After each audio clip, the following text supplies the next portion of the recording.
FSN Radio. It's all about what's next. Go to financialsurvivalnetwork.com and sign up for your free weekly newsletter. You'll also get 3 free reports. The Financial Survival Network.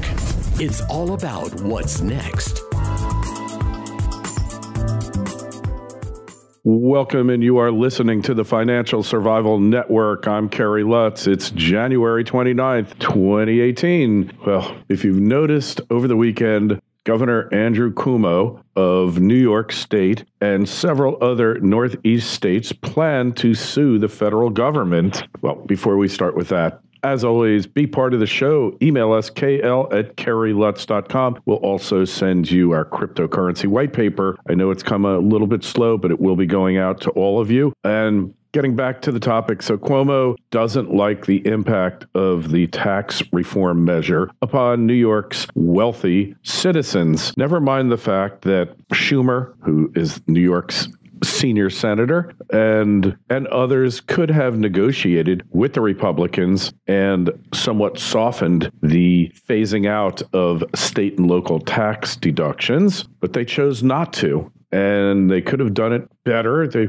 perhaps could have gotten it up to $25,000, but they did nothing. And now Cuomo has the nerve to sue the federal government. Frank Vernuccio, policy expert, is with us now. You've heard him here before. Frank, welcome back. Kerry, it's great to be with you again. So, what of Cuomo's plans to sue the federal government because they cut taxes for 80 or 90% of the people, but raise them for 10%, most of whom live in high-tax blue states? Not all, but most. Well, New York, New Jersey, and Connecticut are filing a lawsuit against the federal government. And Kerry, the big question is, somewhat humorously, they're all trying to figure out how to get this case moved to the Ninth Circuit in California to get their way. But the aim, exactly as you described it, is against the federal government for limiting property tax deductions in the state. Interestingly enough, by the way, a lot of folks just this week might be getting their first paychecks of 2018 and finding out that cut in taxes is resulting in a higher paycheck because there's less federal taxes coming out of their income taxes. Well, in high tax states like New York, where property taxes are sky high, there is, of course, some pain involved. And the point of view of the Trump administration has been, well, states should not be imposing such high taxes in the first place. Mm-hmm. Governor Cuomo has always been a fan of a high regulation, high tax government. And now, along with the governors of New Jersey, Connecticut, and of course across the country in states like California, they're now paying the price in terms of the federal government no longer subsidizing high tax states. And that's where the battle lines are being drawn. So basically, though, the court's ruled many times, the Supreme Court, that individuals have no property interest, if you will, proprietary interest in tax rates, meaning and taxes, meaning that if you're getting a tax cut or you're getting a tax break on something and the government decides to get rid of it, there's nothing you can do about it. And if you're getting taxed higher, if there's a penalty or whatever, again, too bad, but you have no property right in the existing tax structure. Well, that's right. And I, in terms of looking at how this court case could shape up, it's kind of fascinating because the point of view that Governor Cuomo and the governors of New Jersey and Connecticut, and I guess eventually California as well, will try to take is that there is a direct relationship between the federal government and the individuals in terms of their subsequent relationship with the state governments and what they pay taxes on. That would actually constitute interference by the federal government with the state governments. And so I don't think the court, since this is not in the Ninth Circuit, is going to look favorably on that argument at all. It really is a notice to states that have really felt there is no limit on how much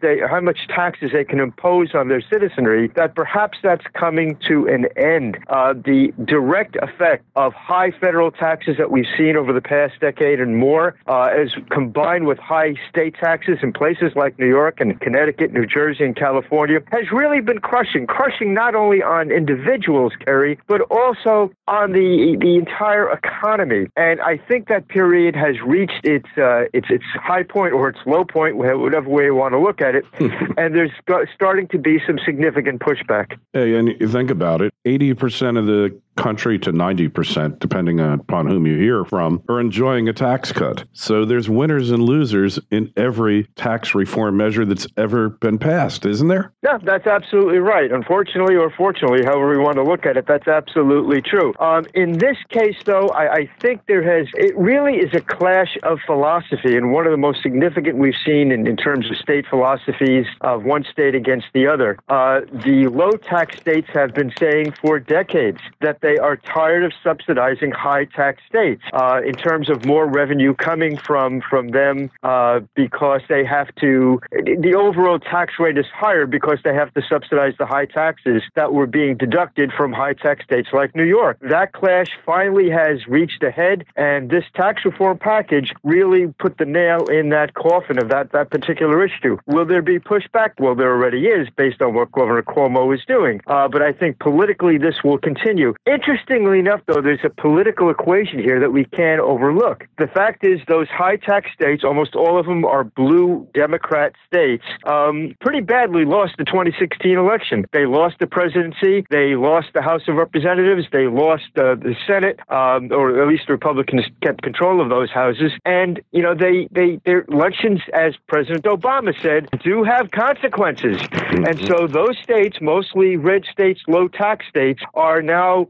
being able to push their view of what taxes should be like against the blue states, which had always favored high taxes. In a perfect example, Frank, my new home state of Florida has roughly the same population as New York State, perhaps a little higher.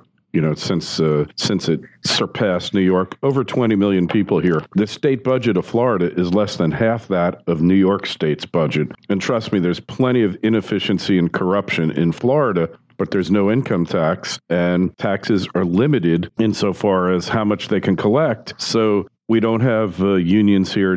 There's right-to-work laws, so you can't be forced in most cases to join a union in order to have a job. There are no public employee unions in Florida.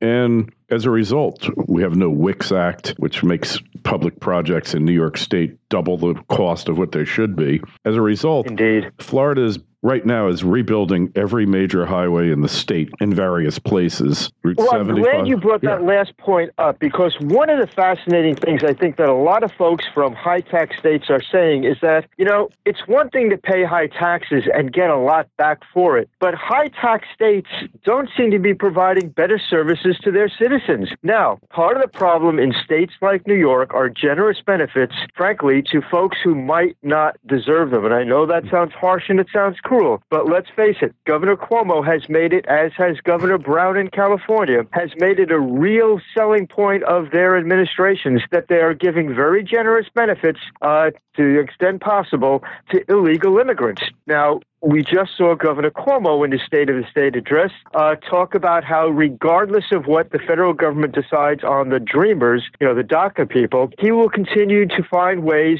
to use state money to supply Medicaid benefits to the Dreamers. Those are, and as well as free in-state tuition or free tuition to state colleges. Those are the things I think that drive taxpayers kind of wild in places like New York and California. They are subsidizing folks who, in many cases, don't necessarily have a legal right to be in the state at all, let alone to derive benefits from that state. That's a perfect example. They want to pay Medicaid for Dreamers who are here illegally, and then they can't figure out why they're going broke and why, thousands of people a week are leaving New York, California, Illinois, Connecticut, New Jersey for greener pastures, whether it's Texas, Florida, Tennessee, New Hampshire, you name it. You name it. All the low-tax states. The only place people aren't moving to that might be considered low tax is Alaska or South Dakota for climate purposes, mainly because global warming hasn't reached those states yet. Unfortunately for them. But once again, you put your finger on it. One of the things that you study in terms of the health of a state is its out-migration pattern. And states like New York and California, which for a good part of their existence had always been states that people migrated to, are now states that people are migrating out of. Now, the population drain in places like New York doesn't look as dramatic as it is in fact, because the New Yorkers who are leaving are those New Yorkers, basically middle-income, middle-class working New Yorkers, who have added to the state's economy. Their numbers, however, are being replaced by a lot of immigrants coming in, legal and illegal, who at least for a certain portion of their stay here, their initial portion of their stay here, will actually be draining state resources rather than adding to state resources. And that makes the economic climate of those states fairly problematical. Oh, yeah, for sure. I've seen it for many, many years. I've known dozens of people who have left the state, high-income earners, all of them, to flee the tax burden. And, that wasn't a primary reason why. These states are also the most intrusive in your personal life. They're always telling you what to do, what you can't do, regulatory-wise, for businesses. They're a nightmare. And then the tax burden that you're forced to pay for them to harass you is just icing on the cake, Frank. You're absolutely right. During a period of after 9/11, Governor Pataki had asked me to take over part of the Workers' Compensation Board, and I had the opportunity to tour a good part of New York State on business. And I've got to tell you, there are parts of New York State which are resembling ghost towns, areas that used to be some of the most productive parts of the United States. People simply have picked up stakes and left. Businesses have decided they will not stand for the intrusion in their affairs, for the ridiculous regulations and the high taxes. They left, and eventually the workers left too. It's really a formula for the death of an state's economy, the way governors like Governor Cuomo in New York and Governor Brown in California have conducted their state affairs. Unfortunately, though, despite the clear evidence, budget shortfalls, increasing taxes, citizens leaving, it seems that governors like Cuomo and Brown are uneducable. They don't seem to be able to read the tea leaves and understand what's going on. They are addicted to a hard-left philosophy, which frankly is not grounded in any kind of economic reality. Well, why let a little thing like economic reality get in the way of your far-left doctrine, right? Exactly. Yeah. So New Yorkers going to wake up? Is it going to take a state crashing and burning in order for them to get religion here and understand what's happening? Here's the problem with that, and you're bringing up a great point, but here's the problem, and it lies to some extent with the decision of the Republican Party to simply give up. A lot of elections in New York are not seriously contested, and I think the same in California as well, are not seriously contested by the Republican Party. There's an attitude of defeatism where the Republican Party doesn't go to pains to help raise funds, to groom good candidates, and to support good candidates when they decide to run for office. If you look at how the GOP committed resources in the last couple of presidential elections, they essentially, before the actual campaign even began, conceded states like New York and California to the Democrats by simply not providing enough funds or not enough expertise, and by not grooming candidates to run against the incumbent Democrats.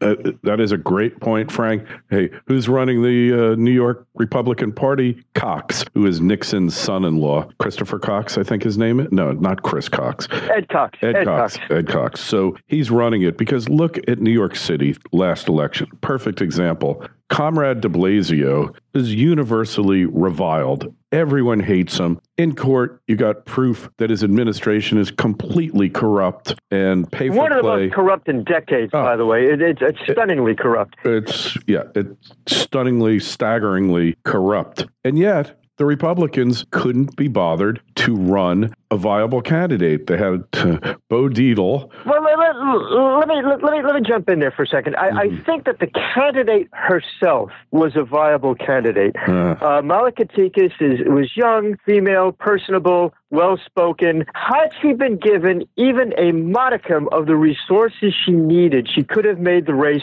very competitive. However, early on, I believe apparently, considering the funding that she received, the Republicans decided it was a waste of money. And so she never really received the support that she needed. So the problem is not just finding a viable candidate. In many cases, there are enthusiastic people who want to run, but it's supporting those candidates. As a result, what happens in cities like New York and in parts of New York State as a whole, you get what, for want of a better term, you can call a vanity candidate. Basically, a very well-off millionaire, political novice, whose chief attribute as a candidate is that they are willing to self-finance their campaigns to the limited extent one person can finance a major political campaign. So without experienced candidates, without major dollars coming in, without the GOP fundraising machine, which, and let's face it, there's no such thing as a local election anymore. A lot of campaigns, as we're seeing right now, going towards the 2018 election, and the Democrat side,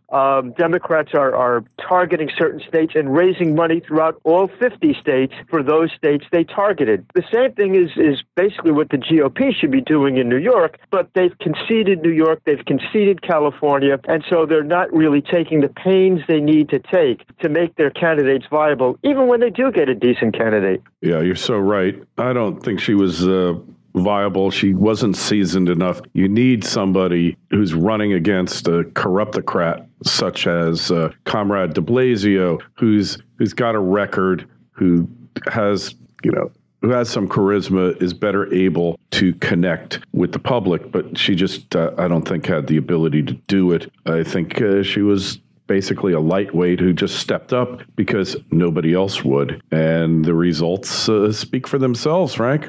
Yeah, I think also there's a certain amount, an air of unreality when you talk about running against de Blasio, in that here's a guy who has had a horrible first term, accomplished nothing, one corruption case after the other, a guy who has, in his career, cheered on the Soviet Union as they were putting troops aimed at the United States, basically, in Nicaragua. This is the governor of the great city of New York. And to think that the Republican Party would not make a major push to get this guy out, and to make that push, by the way, a national cause célèbre.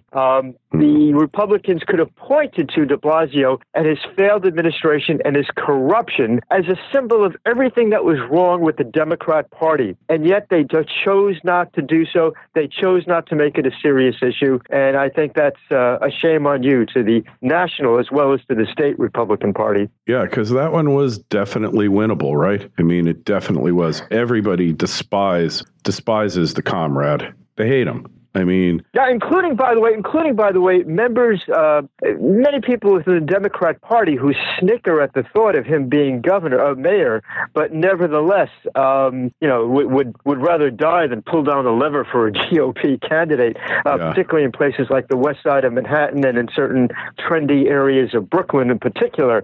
Heaven forbid vote for a GOP candidate. But you couldn't have had a worse option for the Democrats than de Blasio, and yet, once again, the Democrats come together in a way that the Republicans never seem to be able to. Just look at what's going on right now.